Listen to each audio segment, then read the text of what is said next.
எல்லாருக்கும் hi, welcome to கிரிபி garden. இன்றைக்கி நம்ம வந்து கத்திரிக்காய் டிராஃப்டிங் வீடியோ தான் பார்க்க போகிறோம்.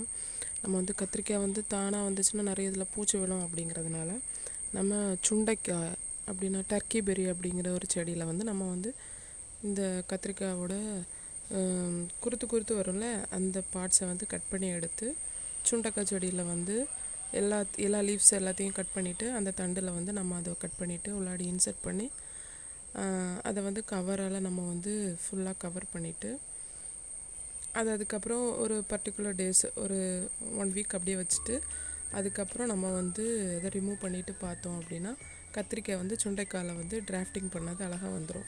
அதுதான் உங்ககிட்ட நான் ஷேர் பண்ணியிருக்கிறேன் பாருங்கள். அதில் உள்ள ஒவ்வொரு பார்ட்ஸும் நாங்கள் எப்படி அதை வந்து டிராஃப்டிங் பண்ணோம் அப்படிங்கிறது இந்த வீடியோ கிளிப்பில் எல்லாமே நான் உங்களுக்கு போட்டிருக்கேன் பாருங்கள். தென் அதுக்கப்புறம் அதில் வந்து நம்ம வந்து தனியாக வச்சா வரும், கத்திரிக்காய் வரும், பட் அதில் நிறைய பூச்சி விழும், ரொம்பவும் காயெல்லாம் வராது. ஸோ இதில் பண்ணால் கொஞ்சம் பூச்சி கம்மியாக இருக்கும், நிறைய பூவும் இப்போ வந்திருக்கு, கத்திரிக்காயும் காய்ச்சிருக்குற பாருங்கள். பிடிச்சிருந்தா லைக் பண்ணுங்கள், ஷேர் பண்ணுங்கள், மறக்காமல் நம்ம சேனலை சப்ஸ்கிரைப் பண்ணுங்கள். தேங்க்யூ.